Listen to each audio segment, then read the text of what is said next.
Good morning student. Electrician of heater प्रथम वर्ष के छात्रों के लिए वर्कशॉप कैलकुलेशन और साइंस विषय का अध्याय 11 में हम लोग मूलभूत विद्युत अर्थात बेसिक ऑफ इलेक्ट्रिसिटी चैप्टर पढ़ रहे हैं। इस अध्याय का आज ये 9वां वीडियो क्लास है। इससे पहले हमने इस अध्याय से संबंधित जितने भी इलेक्ट्रिसिटी से संबंधित महत्वपूर्ण टर्म थे उनको आपको अच्छे तरीके से समझाया है। अगर आपको कहीं पे भी दिक्कत आती है कुछ भी समझने में तो मैं आपको रेकमेंड करूंगा कि आप इससे पहले की वीडियो क्लासेस ज़रूर देखिए, जिसमें आपको सब कुछ समझ में आएगा। आज हम इस अध्याय का जितने भी क्वेश्चन हैं थ्योरी पे आधारित उनको नीमी की बुक से लेकर के हल करा रहे हैं, और जिनका डायग्राम भी आपको थोड़ा सा प्रश्न को समझने में क्लियर करेगा कि प्रश्न आखिर में पूछा क्या जा रहा है। तो आप देखिए, एक बल्ब है, इस बल्ब को जलाया जा रहा है और बल्ब जलेगा कैसे? किसी आप वोल्टेज आप उसको सप्लाई देंगे तब। तो इसको एक वोल्टेज दिया गया है, सप्लाई दे दिया गया है, और इसको बल्ब के जलाने के लिए दो तार इसमें चाहिए होंगे। तो देखिए, एक तार ये है, एक तार ये है, वोल्टेज दे दिया गया है। तो अब ये बल्ब जो है जल रहा है, ठीक है। तो जब बल्ब जल रहा है तो इसमें करंट फ्लो होगी वायर के थ्रू। तो बताया ये गया है कि जो बल्ब का रेजिस्टेंस है वो 40 ओम है, और इसमें जो करंट आ रही है वो 6.5 मतलब 6.5 एम्पियर की करंट आ रही है। तो आपको बताना है कि वोल्टेज कितना है इन दो तारों के बीच में, मतलब कितना पोटेंशियल डिफरेंस है वोल्टेज।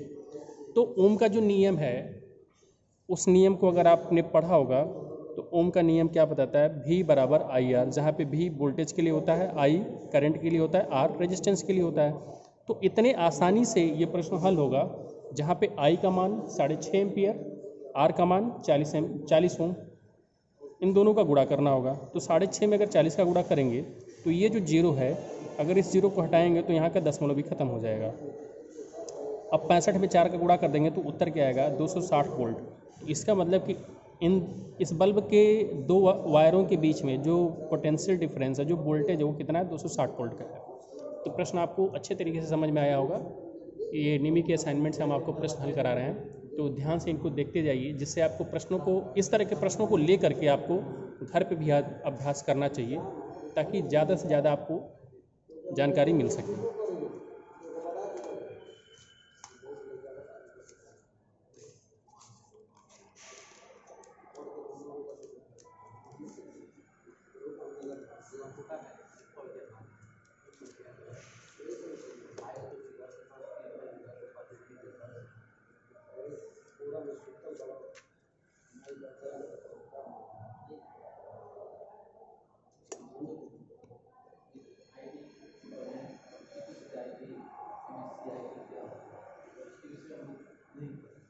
अगला क्वेश्चन देखिए, उसी तरीके का प्रश्न है जिसका डायग्राम आपको क्लियर कट दिखाई दे रहा होगा कि एक बल्ब है, इस बल्ब को एक सप्लाई दे दिया गया है, और सप्लाई कितने वोल्ट का दिया गया है? 6 वोल्ट। और बल्ब के जो दो टर्मिनल होते हैं, जो इसमें दो पिन होती है, उसमें एक पिन में एक तार और दूसरे पिन में दूसरा तार लगा दिया गया है, और इन दोनों तारों के बीच में जो पोटेंशियल है, जो वोल्टेज है, वो कितना का है? 6 वोल्ट का है।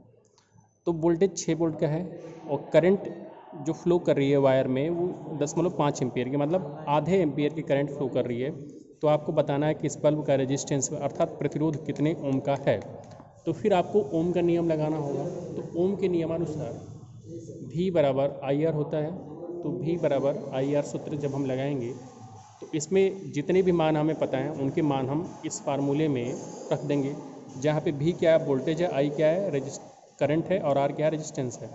तो वोल्टेज के जगह पे वोल्ट जो दिया होगा वो रख देंगे, I के जगह पे जो करंट एम्पियर में दिया होगा वो रख देंगे, और R तो निकालना ही है। तो V के जगह पे हमने 6 वोल्ट रख दिया क्योंकि दिया गया है प्रश्न में 6 वोल्ट। I के जगह पे हमने 0.5 एम्पियर रख दिया क्योंकि दिया गया है 0.5 एम्पियर की करंट फ्लो हो रही है, ठीक है।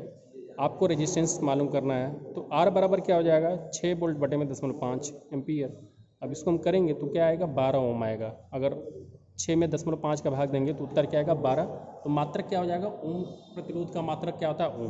तो ये रेजिस्टेंस का मात्रक, यहाँ पे इस बल्ब का जो प्रतिरोध है वो हमें पता चल गया कि बल्ब कितने रेजिस्टेंस का है? 12 ओम। तो आप देख रहे हैं कि प्रश्न कितने आसानी से हल हो जा रहे हैं।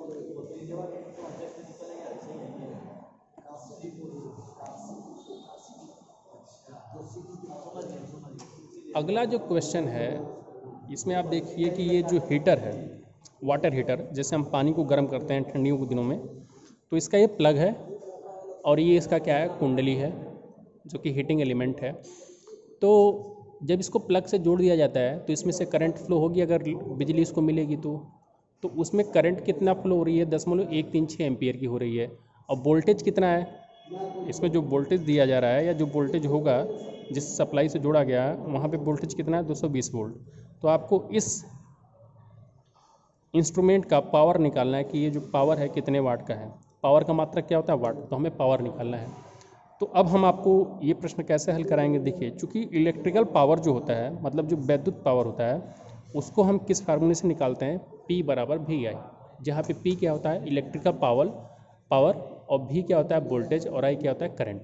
तो आपको ये पता होना चाहिए कि जो इलेक्ट्रिकल पावर होता है किसी भी इलेक्ट्रिकल डिवाइस का, अगर हमें वोल्टेज पता है और हम ये पता कर लें कि वो जो इलेक्ट्रिकल डिवाइस है उसमें कितने एम्पियर की करंट आ रही है, तो हम उसका पावर निकाल सकते हैं। तो P बराबर VI सूत्र का इस्तेमाल करेंगे तो V की जगह पे क्या रख देंगे, 220 वोल्ट जो कि दिया गया है, और I की जगह पे क्या रख देंगे, 10.136 एम्पियर। अब इन दोनों का गुणा कर लेंगे तो हमें पावर निकल आएगा। पावर का मान कितना आ रहा है, 29.92 वाट। तो उत्तर कितना आ गया, 29.92 वाट। इसका मतलब कि लगभग ये अगर पावर देखा जाए तो एग्जैक्ट इसका पावर तो 29.92 वाट का आ रहा है। इसको हम लगभग में क्या कह सकते हैं, 30 वाट का। तो जैसे आप बल्ब खरीदते हैं तो उस पर लिखा होता है ना, 100 वाट का बल्ब है, 200 वाट का है या 10 वाट का है। तो आप देखते हैं कि ये जो आपका इंस्ट्रूमेंट है, इलेक्ट्रिकल डिवाइस है, इसका पावर कितना है, 29.92 वाट का है। तो ये भी प्रश्न हल हो चुका है, इसका स्क्रीनशॉट ले लीजिएगा।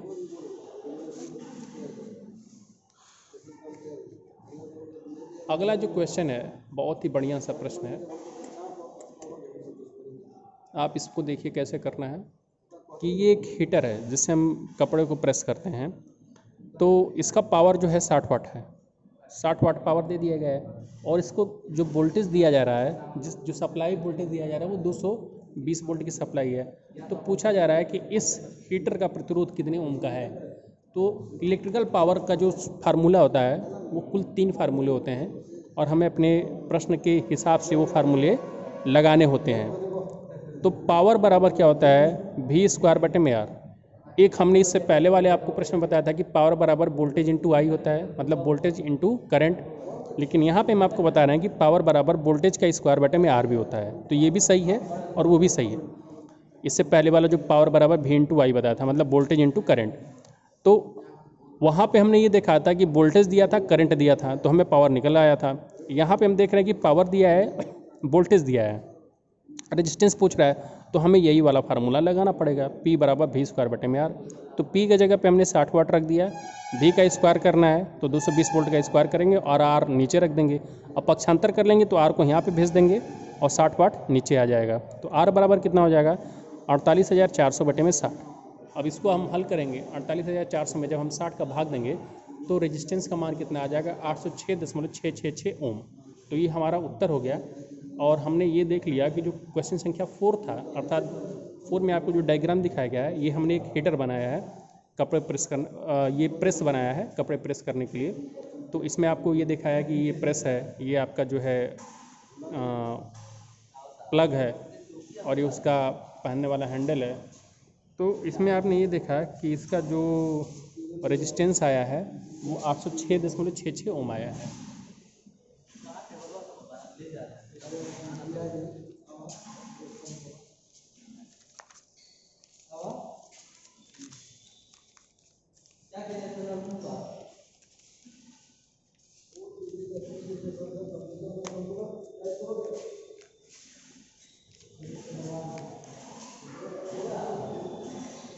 अगला क्वेश्चन देखिए कि एक मोटर है, मोटर का यहाँ पे जो सप्लाई होता है, सप्लाई के लिए पिन होता है, उस पिन पे इलेक्ट्रिकल सप्लाई दिया जा रहा है, विद्युत की सप्लाई दी जा रही है। तो इसका मतलब यहाँ पे जो है इसको सप्लाई मिल रही है, और सप्लाई मिल रही तो मोटर क्या हो जाएगा, चालू हो जाएगा। जैसे मोटर को आपने देखा होगा, चारा बालने वाली मशीन का भी मोटर होता है, तो उसको जब आप स्विच को ऑन करते हैं और इस तरह से उसका कनेक्शन होता है, स्विच को ऑन करते हैं तो ये क्या होता है, घूमने लगता है।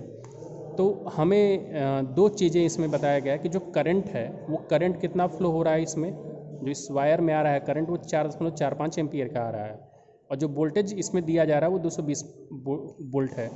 और एनर्जी जो कंज्यूम्ड हो रही है, जो मतलब ये जो मोटर है जितनी एनर्जी ले रहा है वो 1 किलोवाट आवर ले रहा है, मतलब 1 किलोवाट एनर्जी खर्च कर दे रहा है 1 घंटे में। तो इसमें पूछा जा रहा है कि टाइम कितना लगेगा, कि कितना टाइम लगा होगा 1 किलोवाट हावर की एनर्जी लेने में इस मोटर को कितना लगेगा।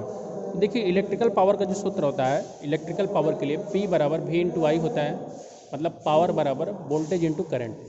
तो इलेक्ट्रिकल एनर्जी का फार्मूला क्या हो जाएगा, E बराबर होता है, इलेक्ट्रिकल एनर्जी बराबर होता है पावर इंटू टाइम। ठीक है, तो इलेक्ट्रिकल एनर्जी का हमें फार्मूला क्या मिल गया, पावर इंटू टाइम। तो E बराबर आपको दिया गया है 1 किलोवाट आवर, और इलेक्ट्रिकल एनर्जी का जो मात्रक होगा वो क्या होगा, इसमें आपका किलोवाट आवर दे ही दिया गया है। तो 1 किलोवाट आवर बराबर V इंटू आई इंटू टी लिख दिया हमने।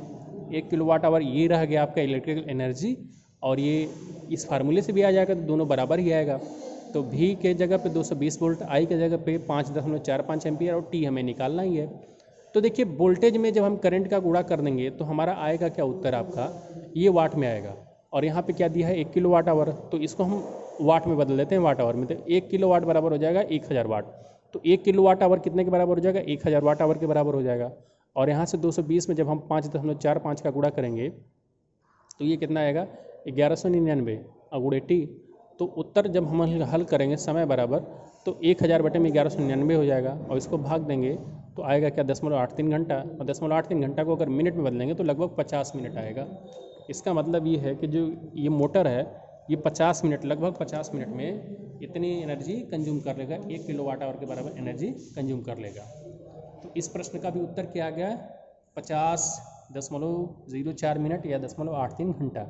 और अगर पूछा जाए कि 0.8 घंटा को मिनट में कैसे बदला गया है, तो आपका पता होना चाहिए कि जैसे हम आधा घंटा का मतलब 0.5 घंटा, उसको अगर मिनट में बदलना रहेगा तो किसका गुणा करेंगे 60 का। तो 0.5 में अगर हम 60 का गुणा करेंगे तो कितना आएगा 30। तो इसी प्रकार से हमारा 0.83 घंटा है, उसको मिनट में बदलने के लिए हमने इसमें किसका गुणा कर दिया है 60 का। तो 60 का गुणा कर देंगे तो क्या आ जाएगा 50.4 मिनट।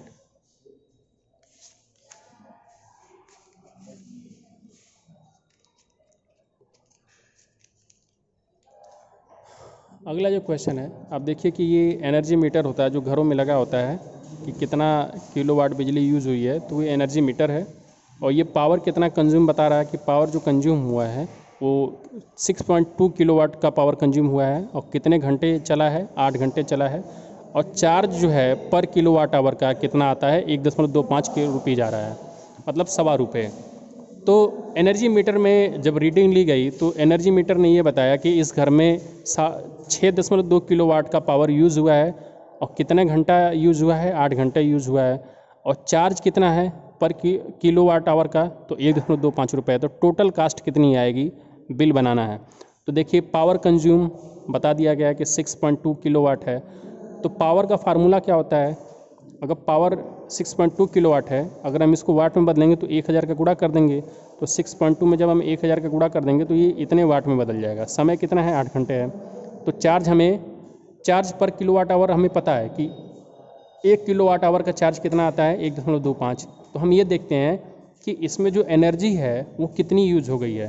तो E बराबर क्या होता है पावर इंटू टी, मतलब तो E बराबर 6.2 किलोवाट गुणे 8 घंटा। तो ये आया कितना 49.6 किलोवाट घंटा आ गया। तो एनर्जी मीटर ने तो पावर की रीडिंग बता दी थी, समय भी बता दिया था, और चार्ज पर किलोवाट आवर का भी हमें पता है, रेट पता है कि 1 किलोवाट आवर का रेट कितना है बिजली का, तो 1.25 रुपये है। तो हमें ये पता चल गया कि कुल मिला करके 49.6 किलोवाट आवर हमें बिजली की एनर्जी इसमें यूज हुई है इस घर में। तो चार्ज हमें जब पता है कि 1 किलोवाट आवर का जो है 1.25 रुपये लगता है, तो 49.6 किलोवाट का कितना लग जाएगा, तो 1.25 का गुणा कर देंगे इसमें 49.6 में। तो जब 49.6 किलो में गुणा कर देंगे तो कितना आएगा 62 रुपये। तो इसका मतलब कि 62 रुपये का बिल आ गया। तो इस तरह से हम एनर्जी मीटर की रीडिंग से बिल बता सकते हैं।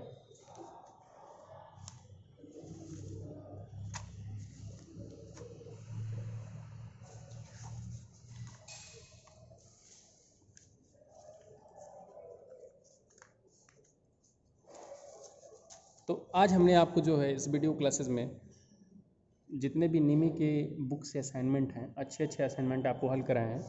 आपको करना है क्या, इस तरह के प्रश्न जितने भी आपको दिखें उनको हल करना है खुद से, ताकि आपकी ज़्यादा से ज़्यादा प्रैक्टिस हो जाए। और इसके बाद जैसे आपने यहाँ पे देखा कि हमने आपको पढ़ाया था एनर्जी मीटर का क्वेश्चन, तो एनर्जी मीटर का आप 2-3 प्रश्न अपने आप से ज़रूर हल करिए। किताब में आपको बहुत सारे प्रश्न मिलेंगे, ठीक है। तो इसका स्क्रीनशॉट ले लीजिए और इस तरह के प्रश्न हल करिए, और जहाँ पे ना समझ में आए ज़रूर पूछिए। तो आज के लिए बस इतना ही। वीडियो देखने के लिए आपको धन्यवाद। कल के वीडियो क्लासेस में निमी की बुक से आपको और भी असाइनमेंट हल कराए जाएंगे, जिसके लिए आप तैयार रहिए और खुद आप प्रश्न पूछिए भी।